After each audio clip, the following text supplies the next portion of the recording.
अस्सलाम वालेकुम जी, दिस तला अशरफ ज़िया। और आज की वीडियो स्पेशली बनाई जा रही है for the students of UHS and for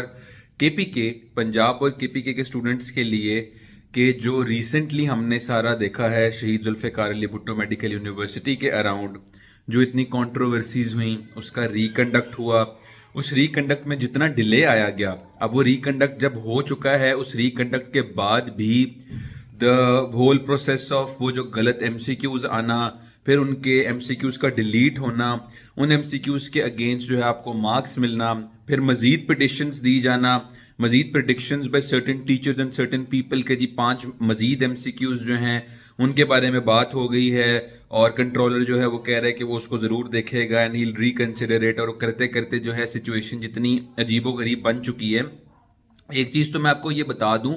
ताकि ज़रा एक वैसी क्लैरिटी मिल जाए कि एक एमसीक्यू डिलीट होने का कतन ये मतलब नहीं होता कि किसी को उतने नंबर दिए जा रहे हैं। Although it does give an advantage और आपको कहीं ना कहीं उसका फ़ायदा ज़रूर होता है, लेकिन फॉर एग्जांपल वो 13 एमसीक्यूज़ कि जिनका आंसर मैंने ठीक लगाया था और पहली की जो आई उनकी उसमें मेरे वो 13 के 13 ठीक एमसीक्यूज़ थे, उसको वो बाद में अगर डिलीट भी कर देते हैं तो मेरा उसमें मार्क्स एक भी नहीं बढ़ेगा। लेकिन मसला तब आ जाता है कि जब आपको ये फिगर आउट आप करते हैं कि ये एमसीक्यू डिलीट किया क्यों गया है, क्या इस एमसीक्यू को डिलीट करने की ज़रूरत थी भी या नहीं, क्या ये एमसीक्यू जो है वो गलत स्टेटमेंट की वजह से डिलीट किया गया है या गलत आपके पास ऑप्शंस की वजह से डिलीट किया गया है, या इसको डिलीट करने की नौबत आई क्यों है। आप एक इतना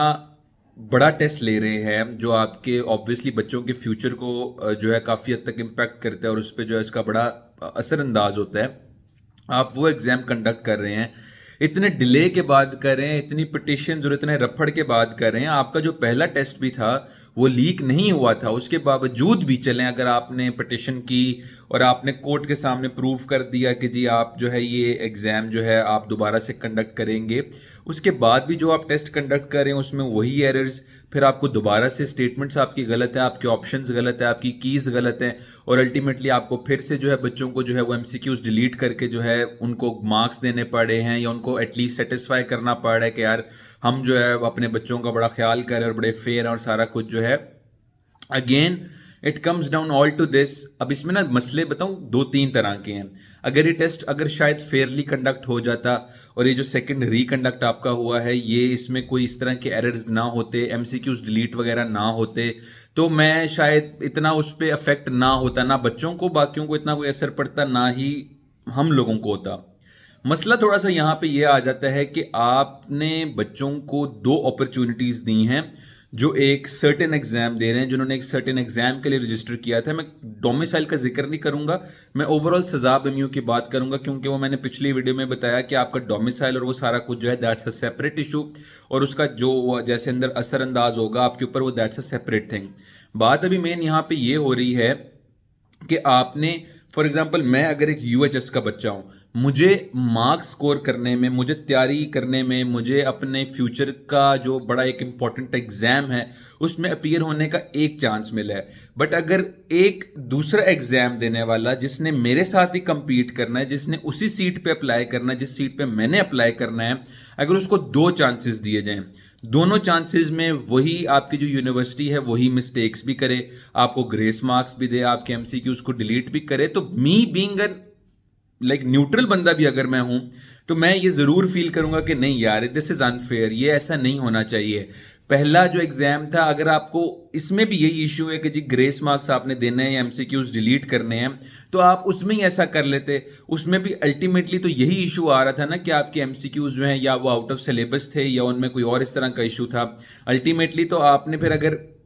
रिकंडक्ट करके भी वही गलतियां रिपीट की और आपने अपनी गलतियों से कुछ नहीं सीखा, तो आपने ना सिर्फ एक सर्टेन तबके को, एक सर्टेन नंबर ऑफ स्टूडेंट्स को सेकंड चांस दी है, बल्कि आपने जो है बाकी के जो प्रोविंसेस है चाहे वो केपीके के हैं या यूएचएस के हैं, उनको जो है उनकी जो सीट्स है उनको एंडेंजर किया है और एक सर्टेन जो ग्रुप है उसको एडवांटेज दिया गया। अब वो वाले बच्चे ये जरूर कह सकते हैं या आर्ग्यू करेंगे कि यार आप कौन होते हैं ये सब बोलने वाले, हमें तो कोर्ट ने जस्टिस दिया है या हमें सारा कुछ किया है। और मैं ऑनेस्टली कभी भी बच्चों को ब्लेम नहीं करता इस बारे में, मैं हमेशा ब्लेम करता हूं अगेन द ऑनरेबल कोर्ट जिसमें ये सारा फैसला और सारी हेयरिंग हुई, पीएमडीसी एंड सजाब एमयू। कि अल्टीमेटली जो स्टेक होल्डर्स हैं जिन्होंने डिसीजन लिया और सारा कुछ है वो तो यही लोग हैं ना। इनको नहीं पता था कि भी इसके क्या रिपरकशंस होने हैं या इसका क्या असर होगा, या ओवरऑल जो मेरिट की सिचुएशन है वो कहां से कहां चली जाएगी, बच्चों का कितना टाइम वेस्ट होगा जो वेट कर रहे हैं इतने अरसे से कि यार हमारा कब एडमिशन ओपन होगा, हमें कब पता चलेगा। हर दूसरे तीसरे दिन मुझे किसी बच्चे का मैसेज आया होता है कि भाई अब जरा प्लीज बता दें कि अब मेरिट की सिचुएशन क्या होगी, मेरा 93.5 एग्रीगेट बन रहा है, बताएं क्या मैं सेफ हूं कि नहीं। और मैं ऑल्दो हम लोग एमडी कैट के बारे में बहुत अरसे से वीडियोस बना रहे हैं और एनालिसिस करते आ रहे हैं, लेकिन इस दफा की सिचुएशन जितनी खराब हो चुकी है ना, मैं ये नहीं बता सकता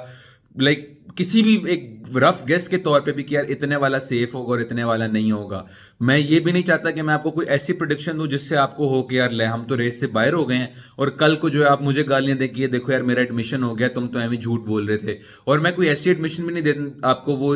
प्रिडिक्शन देना चाहता कि आपको लगे कि यार अच्छा हाँ यार मेरा हो जाएगा क्योंकि तलहा भाई ने कह दी है, लेकिन कल को जो है जब वो आपका अगर अल्लाह ना करे नहीं होता तो आप मुझे आके गालियां दें कि यार आपने तो कहा था कि मेरा हो जाएगा। तो मैंने वही बात है कि मैंने खुद को भी सेव करना है, लेकिन उससे भी ज्यादा मुझे मसला नहीं है क्योंकि बच्चे अभी भी कुछ गालियां देते हैं, कुछ सपोर्ट करते हैं, कुछ अगेंस्ट होते हैं। मसला आप लोगों के फ्यूचर का। मैं आप लोगों के फ्यूचर के साथ प्ले नहीं करना चाहता, आप लोगों को एक फॉल्स होप दे के, अनलाइक ये जिस तरह से हमारे साथ हुआ है। अब वही बात है कि यूएचएस वाले बच्चे अब आगे कहते हैं कि यार हमारी भी कीज के इतने इशू थे, अभी भी कुछ उनके ऐसे एमसीक्यूज हैं जो डिस्प्यूटेड हैं, जिनका उनको उनके अकॉर्डिंग उसके ग्रेस मार्क्स नहीं दिए गए या उसके खिलाफ कोई पिटिशन नहीं हुई या उनको उसका इंसाफ नहीं दिया गया। बात फिर वो यही आ जाती है कि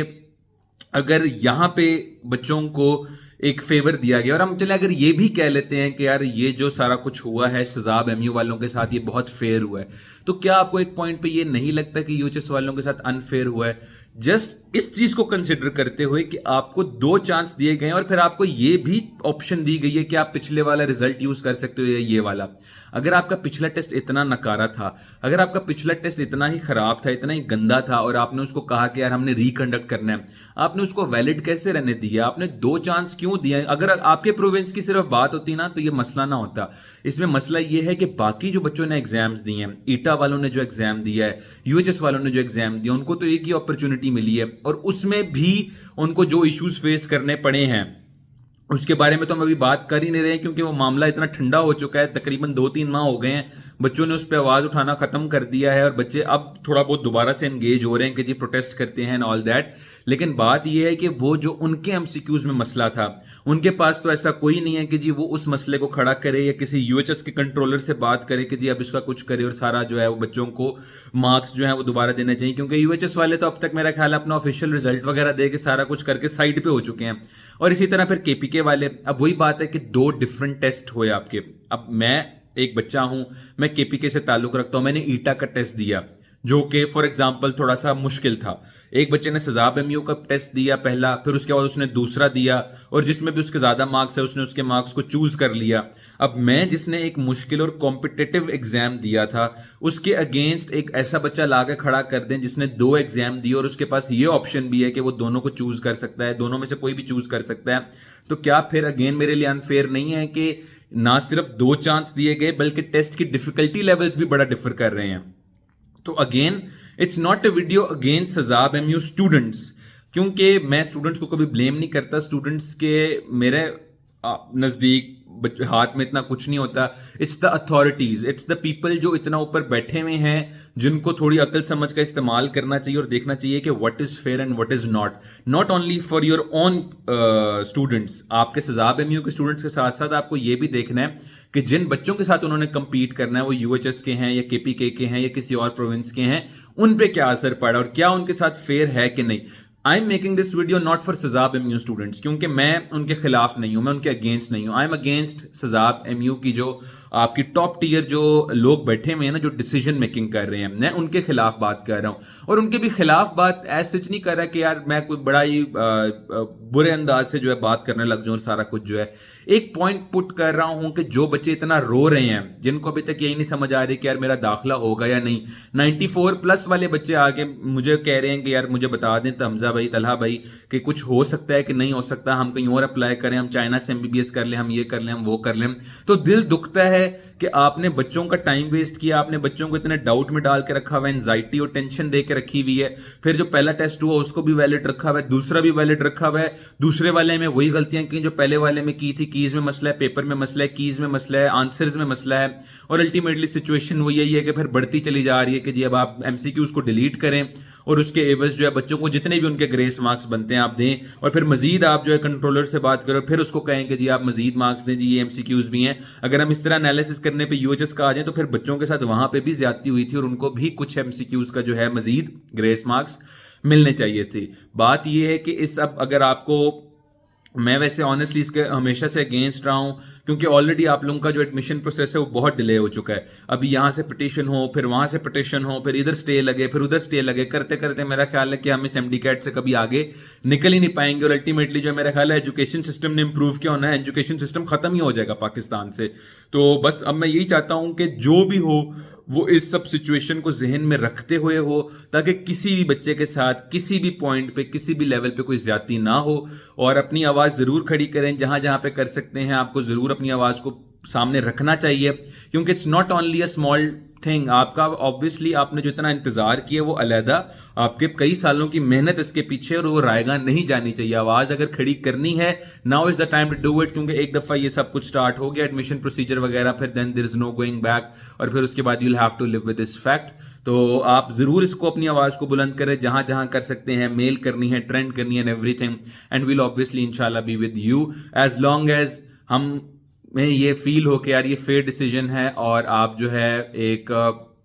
लाइक ऑब्वियसली हम अनफेयर जो सिस्टम है या जो अनफेयर सारा निज़ाम या जो हिसाब किताब हुआ हम उसके अगेंस्ट ऑब्वियसली आवाज़ खड़ी करेंगे। और हम चाहेंगे कि जब भी आवाज़ खड़ी की जाए वो अनफेयर के खिलाफ ही की जाए, किसी को अनड्यू एडवांटेज देने की या फेवर देने के लिए ना की जाए। दुआ में याद रखिएगा। अल्लाह हाफिज़।